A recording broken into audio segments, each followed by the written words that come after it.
Bonjour, on va essayer aujourd'hui de créer un engrenage avec Motion 5 et je vous montre tout de suite ce qu'on va s'amuser à faire.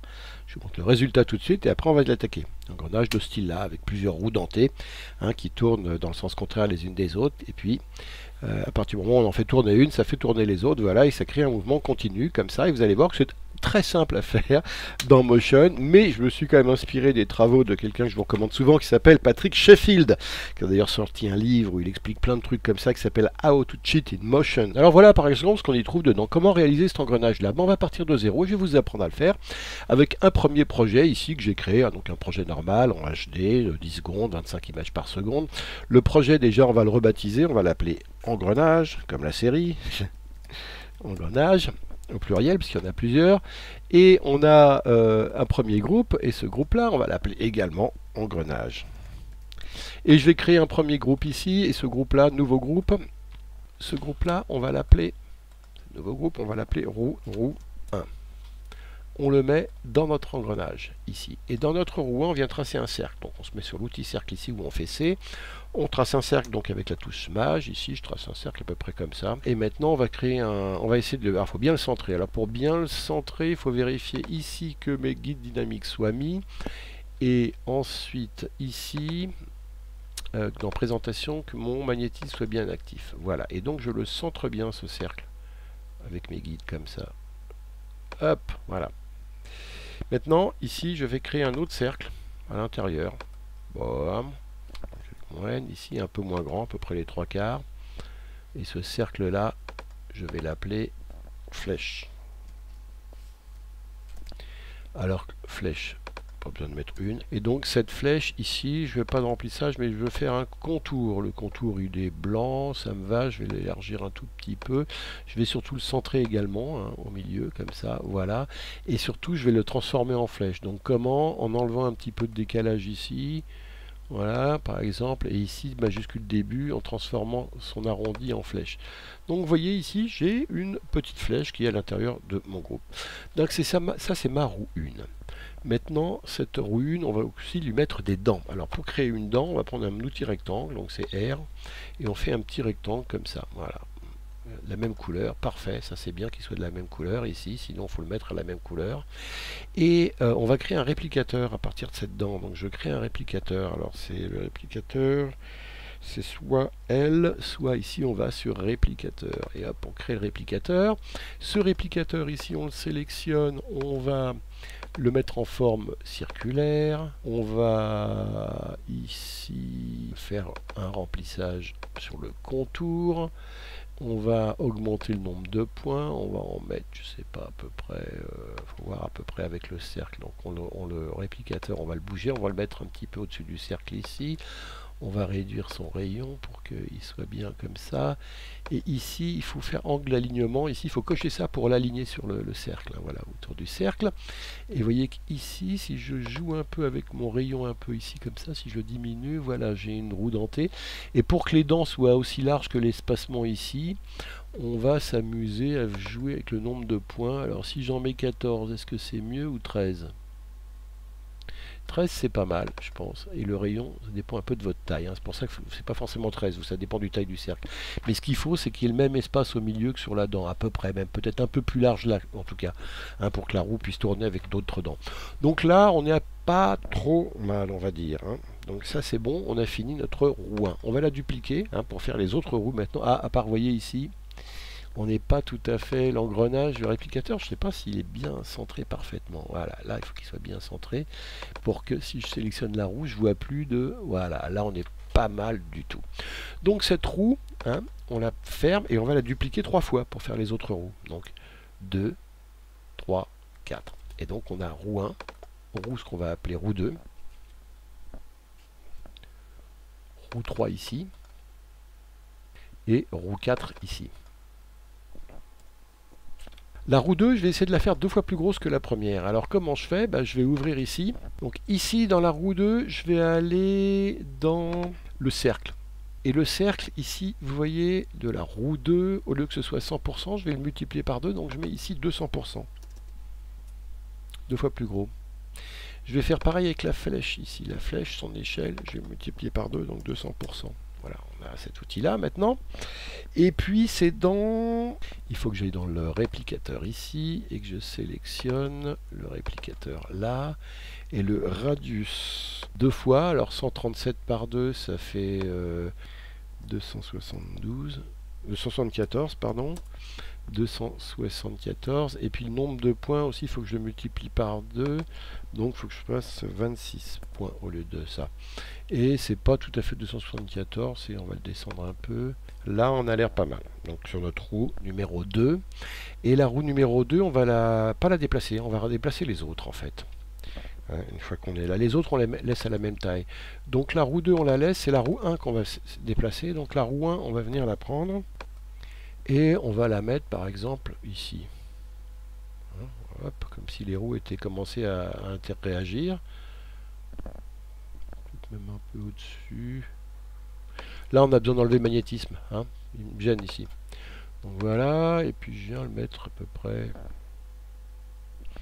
comme ça, comme si les dents commençaient à interréagir.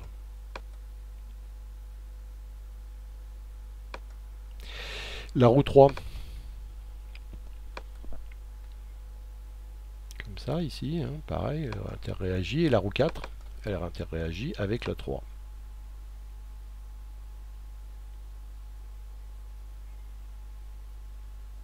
Et puis maintenant, on va les lier, hein, parce qu'il faut quand il y en a là une tourne, on va dire que c'est elle la roue maître ici, hein, qui est sur notre moteur, il faut que les roues suivent un petit peu ici. Donc comment on les fait suivre? Eh ben c'est pas compliqué, on va leur mettre un comportement. Donc je prends la roue 2 qui est la première ici, et je vais dans ses propriétés, et c'est son caractère Z ici, c'est sa rotation Z sur laquelle on va jouer. On va la lier, donc on lui ajoute un comportement de paramètre, on la lie au mouvement de la roue 1. Donc ici l'objet source, ça va être la roue 1. Donc je prends la roue 1 et je la mets dedans. Et on va le lier, mais à quelle vitesse elle va tourner? Comme elle est deux fois plus grosse, elle va tourner deux fois moins vite, donc à une échelle 0,5. Mais comme en plus elle tourne en sens inverse, c'est moins 0,5 qu'il va falloir mettre ici, pour que ce soit bien réaliste. La roue 3 maintenant. La roue 3, elle tourne comme la roue 1, donc Z, boum. Ajouter un comportement de paramètre lié. Je lie là encore la roue 1. Je mets la roue 1 dans l'objet cible ici, et la même échelle, la même vitesse, puisqu'elle tourne dans le même sens que la roue 1. Par contre, la roue 4, elle va tourner à la même échelle, donc je fais la même chose sur la roue 4 ici. Regardez, rotation, ajouter un comportement de paramètre lié avec la roue 1, mais à moins 1. Elle est à la même taille, donc même vitesse, mais à vitesse moins 1, puisqu'elle est dans l'autre sens, la roue 4. Donc voilà, si je regarde maintenant ma roue 1, si je prends mon paramètre Z de ma roue 1, que je m'amuse à le faire tourner, regardez, eh ben ça a l'air pas mal suivi, d'être assez réaliste, mes mouvements d'entre deux, voilà. Donc ici je me remets à 0, et maintenant lui on va lui mettre un paramètre, au Z, et je vais lui mettre un paramètre, je vais le faire osciller, je vais le faire tourner, je vais lui mettre un osciller. Et cette oscillation, on va mettre une oscillation, quelle forme? Bah dents de scie, puisqu'on a le choix, on est parfait.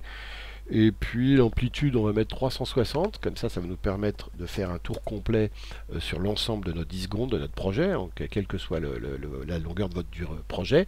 Au moment que vous mettez 360, ça va faire un tour complet pendant tout le projet. Et puis à la vitesse, 10 on est pas mal, ouais on est pas mal, faisons-le aller à 10, et puis on fait un essai de lecture comme ça. Et regardez, on a bien notre truc qui marche pas trop mal, je trouve, pour le moment. Hein. Donc on se remet à 0 ici, parce qu'on va rajouter 2-3 choses. Il nous reste plus grand chose à faire, il faut juste changer les flèches de sens pour la roue 2 et la roue 4, puisqu'elles vont dans l'autre sens que la roue 1 et la roue 3. Donc on retourne sur la flèche de la roue 2. Alors elle est où notre roue 2? Notre roue 1, on n'y touche plus. La roue 2, regardez ici, la roue 2, la flèche ici, on a dit qu'il fallait retourner dans sa forme, et dans sa forme, regardez, c'est simplement que la majuscule au début, on va mettre arrondi, et la majuscule de fin, on va la mettre en flèche, et hop, on l'a changé de sens, comme ça. On fait pareil avec la roue 4, c'est-à-dire que la roue 4, ici, regardez, on a la flèche, on va mettre ici majuscule du début arrondi, majuscule de fin en flèche. Et voyez, on a changé de sens nos flèches, cette fois-ci elles tournent dans le bon sens. Si je les reprends comme ça, regardez, ouais, elles tournent bien dans le bon sens indiqué par la flèche. Voilà, je me remets au début, et maintenant on va juste changer un tout petit peu pour lui donner un aspect 3D. Hein, alors cette fois-ci on ferme tout ça, Et simplement notre engrenage ici, notre gear group, on va le mettre dans les propriétés et en position ici. La X rotation, on va la mettre ici à moins 50 et la Z à moins 20 pour donner un côté 3D comme ça. Et on va ajouter des filtres. Alors comme filtre, on va ajouter ici le filtre stylisé.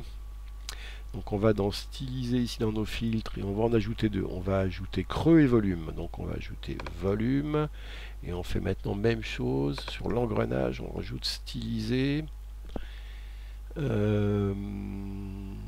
on va ajouter creux cette fois-ci pour vous allez voir le creux, il va me permettre de faire ressortir les flèches, vous allez voir.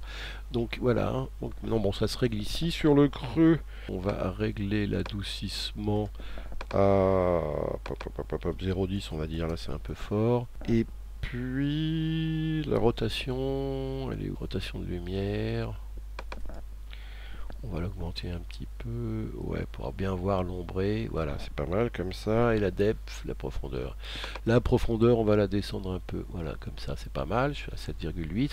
Et puis, notre dent, on va les descendre un peu. Là, c'est un peu fort. Donc, le volume, cette fois-ci, là, on règle l'angle. On va mettre un angle, ouais, plutôt comme ça.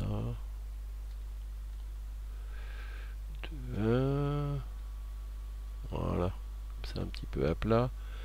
Et puis on va descendre la distance de moitié pour que les dents soient un peu moins grosses. Voilà, là c'est à peu près mieux comme ça. Et dimension arrière, on va mettre près de 1, hein. On va le faire à 0,91. Non, 0,95 peut-être. Ouais, là c'est pas trop mal. Oh, bah ouais, on est bien là. Alors, on essaye de lire pour voir notre projet. Bon, c'est pas la peine qu'on ait le... Oui, on va sélectionner plutôt ça pour que ce soit mieux. Et regardez, on a un petit engrenage 3D qui ressemble à quelque chose. Voilà, à vous de jouer pour recréer un engrenage qui tourne comme ça dans Motion. Merci et à bientôt.